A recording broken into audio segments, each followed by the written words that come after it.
अच्छा, इसी गुफ्तगू में हम जरा उस्मान से जानने की कोशिश करते हैं कि एक्शन का मसला क्या था और क्या ये सारा मरला हुआ, कैसे क्लियरेंस इनको मिली। तो उस्मान जरा मुख्तसर बताइए कि क्या सारा सिनेरियो हुआ है। ऐसा हुआ है कि मैं एनसीए गया। हम्म। वहाँ पे जो डॉक्टर पैनल सारे आए हुए थे, तो उनको उन्होंने पहले मैंने उनको एक बात बताई कि सर, मतलब मेरा किस डिलीवरी पे एतराज हुआ। सस्पेक्ट हो। हम्म। तीसरे वो भी पहली बार, दूसरी बार, चौथी बार कौन सी। तो उन्होंने तो ये कहा कि आपके मतलब बॉडी एक्शन भी सस्पेक्ट हुआ हो, ऐसे स्पेसिफिक डिलीवरी पे सस्पेक्ट नहीं आया। ठीक है। मैंने कहा ठीक है। तो फिर मैंने उनको ये बोला कि सर ये है कि मेरे बॉडी अलाइनमेंट जो है ना, वो आप जरा एक बार देख लीजिए कि जो हमारे बोलते हैं आने के से हाथ जो है ना वो बैंडेड है। हम्म। थ्रो के लिए बैंड आर्म होता है ये वो। तो मैंने उनको बोला कि सर आप पहले मेरे हाथ का दोनों हाथ आप देख लो, इसका जायजा ले लिया। इसका जायजा ले लें, आप असेस कर लें कि यार आपको क्या नजर आता है। जब उन्होंने असेसमेंट की तो मेरे हाथ में एक बहुत ज्यादा ही कर्व है। मतलब मेरा ये जो राइट हैंड है ये पहले से ही 22 डिग्री का है। ओके। जो मैं स्ट्रेट कर देता हूँ ना, तो ये पहले से ही 22 डिग्री है। ओके। और लेफ्ट हैंड 19 डिग्री है। ओके। तो इन्होंने फिर असेसमेंट किया, तो फिर इस डिग्री को एक फॉर्मूले के तहत ये लोग डिलीवरी के दौरान वो माइनस करते हैं कि हाँ अच्छा क्या है क्या नहीं है। तो मैंने उनको बोला कि मेरा आर्म बैंडेड है, ये स्ट्रेट नहीं होता। और थ्रो के लिए आपका बैंड आर्म को स्ट्रेच होना पड़ता है। हाँ बिल्कुल। अंडरस्टैंड। कि मतलब बैंडेड आर्म है तो उसमें स्ट्रेच होगा तो वो वटा हो। यानी कि आम लोगों को बता दूं कि जब आपका हाथ यूं करके जब आप स्ट्रेच करते हैं इस तरह करके, तो तब वो कहते हैं ये बटा मार रहा जी। है। जी जी। तो मेरा हाथ स्ट्रेच ही नहीं हो रहा। हाँ। तो जिसकी वजह से आप देख सकते हो कि यूजुअली आजकल के स्पिनर्स 100+ भी बॉल कर देते हैं, हाँ। मतलब अपने उसमें एक्शंस में। मेरे पास नेचुरली वो इस तरह इतना पावर है नहीं इसमें, क्योंकि स्ट्रेच नहीं है। हम्म। तो मैं 100+ ही जा पाता हूँ। हम्म। मेरा मतलब 95 तक मैक्सिमम हो रहा है इस तरह, हम्म। 95 96 तक, लेकिन मैं वो उस तरह नहीं कर पाता जिस तरह की कर सकते हैं बिल्कुल। स्पिनर्स, क्योंकि मेरा हाथ स्ट्रेच नहीं होता। सही। तो जब उन्होंने ऐसा किया तो उन्होंने कहा तो काफी अच्छा खासा कर रहा है इसमें। तो दूसरी बात, लोगों की मतलब एल्बो के जो कॉर्नर है वो एक और, हम्म। मेरे दो हैं। हाँ, दो है। एक यहाँ पे, एक यहाँ पे। तो बेसिकली ये एबनॉर्मल है, हम्म। क्योंकि इसमें जो है ना जॉइंट्स का इशू है, जिसकी वजह से वो लॉक कर देता है तो मेरा हाथ स्ट्रेट नहीं होता है। बिल्कुल ठीक। तो उन्होंने एसेस किया, तो मतलब मेरा डिलीवरी के दौरान मेरा हाथ बैंड है, और बैंड ही फिनिश हो रहा है, ओके। स्ट्रेच नहीं हो रहा। बिल्कुल। तो ये अगर स्ट्रेच होता ना बैंडेड आर्म तो फिर ये थ्रो हो जाता। Throw man. तो ये यहाँ पे बैंड ही है और फिनिशिंग फिर है। फाइनल रिमार्क्स क्या है। फाइनल रिमार्क से मैंने पूछा गया तो मुझे आपसे उन्होंने बोला कि आपका हाथ जो है वो 13 डिग्री तक ही जाता है। ओके। मतलब आपके पास 2 डिग्री और भी है, कर सकते हाँ, हो। पंद्रह तो डिग्री मैंने से कहा नीचे। सर मैं कर ही नहीं सकता तो कहाँ से करूँ। हाँ। तो बेसिकली ये हुआ। तो उन्होंने असेसमेंट के बाद बोला कि यार एक्शन क्लियर है, the there is no such thing कि यार आप थ्रो कर रहे हो। यानी इंटरनली जो है वो आपको एक्शन को क्लियर करार दे दिया गया, बस अब उसकी एक तफसीली रिपोर्ट जो है वहां बाकी। अब उसकी जर्नी गुजर गई, पीएसएल खत्म हो जाता है। पीएसएल खत्म होने के बाद कोई एक महीने से ऊपर हो गया, कोई खबर नहीं उस्मान तारिक कहाँ गए, क्या कर रहे हैं, क्या स्टेटस है। सो उस्मान, अभी आपका क्या स्टेटस है। और मेरी जो इन्फॉर्मेशन के मुताबिक है आपका जो है वो एक मैनुअल टेस्ट हुआ है।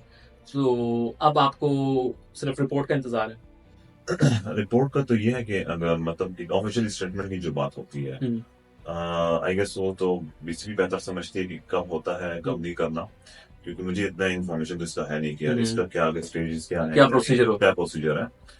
और आप कह रहे हो कि पीएसएल के बाद एक महीने से है, तो जो फैसिलिटी सिस्टम मेरे पास है अवेलेबल, तो मैं अपने उन चीजों पे काम कर रहा हूँ जो कि मुझे पीएसएल में फील हुआ कि यार ये मुझे स्ट्रैंथनिंग करनी है, बिल्कुल ठीक है। बेहतर बेहतर की तरफ लेके जाना है। तो उस स्टैंडर्ड को मैचअप करना है। तो अब अपनी नौवीं मेहनत कर रहे हैं, अब उससे ज्यादा करने की कोशिश कर रहे हैं। और बस ये कि आपको पता है कि हर जगह में वो स्टैंडर्ड ऑफ फैसिलिटीज नहीं अवेलेबल होती। होती नहीं है।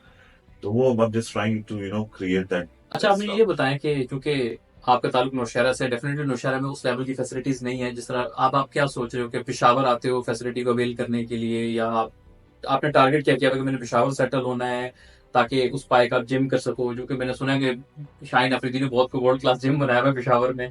या कई प्लेयर होते हैं वो केपी से इस्लामाबाद भी आ जाते हैं अपने आप को वो जिम वगैरह करने के लिए, मेंटेन करने के लिए। तो आपने क्या प्लान रखा। मैं पेशावर शिफ्ट हो चुका हूँ, अच्छा, हो मतलब चुके हैं। हाँ हाँ, मैं मतलब 3 साल से ज्यादा हो गए कि मैं पेशावर में रहता आ हूँ। गया इंशाल्लाह। जी, ओके। फैसिलिटीज की वजह से।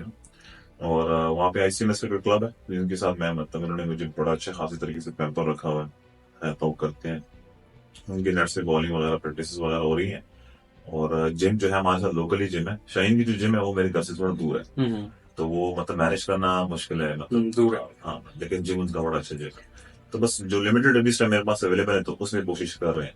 लेकिन इतना मुझे पता है कि जो स्टैंडर्ड मैं ऊपर देख के आ रहा हूँ ना, तो उसके लिए ये फैसिलिटीज मुझे अब लगा कि कम है, मुझे कुछ इससे बेटर करना चाहिए। बेटर करना चाहिए उस्मान। अभी आप जैसे अभी एक डोमेस्टिक टूर्नामेंट है, आप ग्रेड 2 का जी, वनडे टूर्नामेंट है, ये 3 डे होना। 3 डे टूर्नामेंट है, वो खेलने जा रहे हैं। तो प्लान बनाया हुआ है कि यहाँ से एक बार फिर से वो कम बैक करना है। जी, कम बैक बड़ा मुश्किल काम है क्योंकि कम बैक ही करते आ रहे हैं। हाँ। तो ये कभी रेड बॉल टूर्नामेंट है। एक तो ये कि हमेशा से सुनते आ रहा हूँ कि मिस्ट्री स्पिनर रेड बॉल पे डोमिनेट नहीं करता। ये शुक्र है कि मेरे मतलब ऑन द रिकॉर्ड जो कि मैं ग्रेड 2 खेलता आ रहा हूँ, तो लास्ट 3 इयर्स में मेरे तकरीबन कुछ 20 मैचों में 98 विकेट्स हैं रेड बॉल, मतलब ग्रेड 2 सेकंड इनिंग में इंक्लूड करके। तो द थिंग इज के रेड बॉल अगेन अभी ग्रेड 2 टूर्नामेंट आ रहा है तो इसमें अब खेलेंगे, ताकि मतलब रेड बॉल में भी फिर से दिखा सके कि हमारे पास मतलब क्या स्किल्स है क्या नहीं है। बिल्कुल ठीक है उस्मान। एक तो आपका बहुत शुक्रिया, thank you so much for this for such Thanks to you, thanks to you. Detail interview. दोस्तों, उस्मान तारिक, मैं हमेशा से एक बात कहता हूँ कि ये एक ऐसा टैलेंट है कि मैं अक्सर वीडियोस में ये कह भी चुका हूँ कि ये नहीं होता कि मैं कोई बहुत बड़े बाप का बेटा है, बहुत बड़े घर से है, या किसी टेस्ट क्रिकेटर का बेटा है, या इन्फ्लुएंशियल पर्सन का बेटा है जो कि किसी बहुत तेजी से ऊपर आ गया होगा। आपने वीडियो में देख लिया कि कितनी टफ जर्नी से नीचे से लेके ऊपर तक आए हैं। यानी ऐसे जो प्लेयर आते हैं वो उनको इसलिए हमें ज्यादा सपोर्ट करना चाहिए क्योंकि वो अपनी मेहनत अपने टैलेंट के बलबूते पे आते हैं। और प्लेयर के करियर में इशू आते हैं, जब किसी का एक्शन रिपोर्ट हो गया, किसी का इंजरी हो गई करियर में, किसी को कोई और बीमारी हो गई। सो यहाँ पर हम ये रिक्वेस्ट करते हैं, या मेरा जैसा जो एक जर्नलिस्ट है वो रिक्वेस्ट करता है कि पाकिस्तान क्रिकेट बोर्ड यकीनन हेल्प आउट कर भी रहा होगा, और मजीद रिक्वेस्ट है कि इनको हेल्प आउट करें। और फिर प्लेयर के करियर के लिए क्लियरेंस बहुत जरूरी होती है। सो मैं ये भी एक्सपेक्ट करूंगा कि जल्द से जल्द उस्मान तारिक का जो रिपोर्ट है इनके एक्शन के ऊपर वो रिलीज कर दी जाए। और उस्मान से मेरी बात हुई थी, उन्हें ये भी कॉन्फिडेंट है, इज कॉन्फिडेंट इनफ कि अगर इन फ्यूचर इनको टेस्ट के लिए कहीं भी बुलाया जाता है, इज कॉन्फिडेंट इनफ कि वो टेस्ट देंगे भी, क्योंकि इनको अपने एक्शन के ऊपर कॉन्फिडेंस है। यूजुअली आपको पता है वरना प्लेयर भागते हैं, इनको थोड़ा सा डाउट होता है। तो हमारे लिए बेस्ट विशेष है उस्मान तारिक के लिए। आई होप इनके आने वाले दिन जो है मजीद खुशियां लेकर आएंगे। सो फिर मिलेंगे किसी नए इंटरव्यू के साथ। अपना सब ख्याल रखिए। अल्लाह हाफिज।